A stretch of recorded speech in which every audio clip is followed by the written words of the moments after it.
So we have with us now the Executive Director of Stand With Us Israel, Michael Dickson. Thank you for joining us. Great to be with you. I'll probably be the least diplomatic person that you interview today. You're doing a great job trying to get answers out of these guys. Gonna get an answer out of you? Yeah, 100%. Definitely. It's a big day. It is. So what do you think of the upcoming announcement by the U.S. President? Well, Stand With Us would welcome the United States recognizing Jerusalem as the capital of Israel because it's a recognition of reality.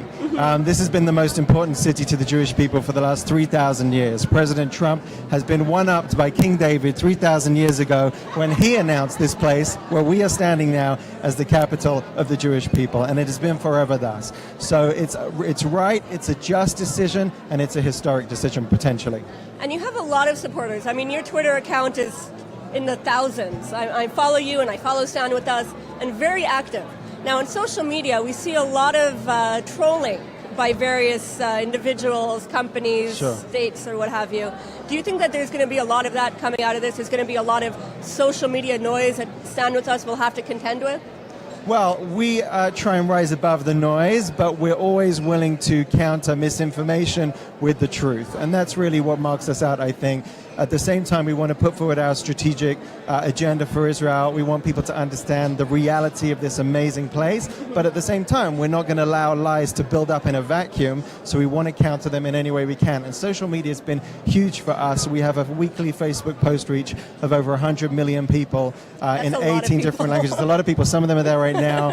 And we have many mutual friends between the Jerusalem Post and Stand With Us.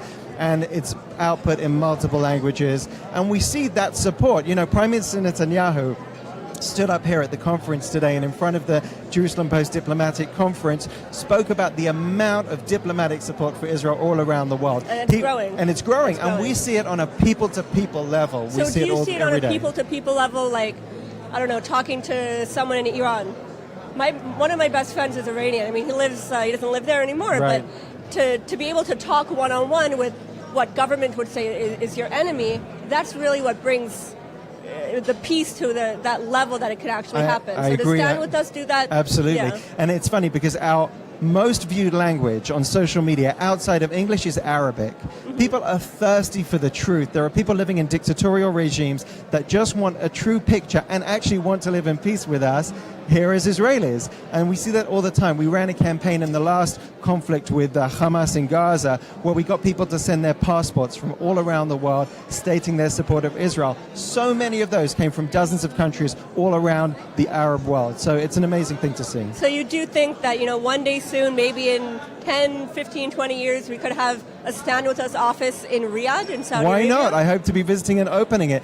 These could be judged as momentous times. Israel is perhaps in a golden age right now.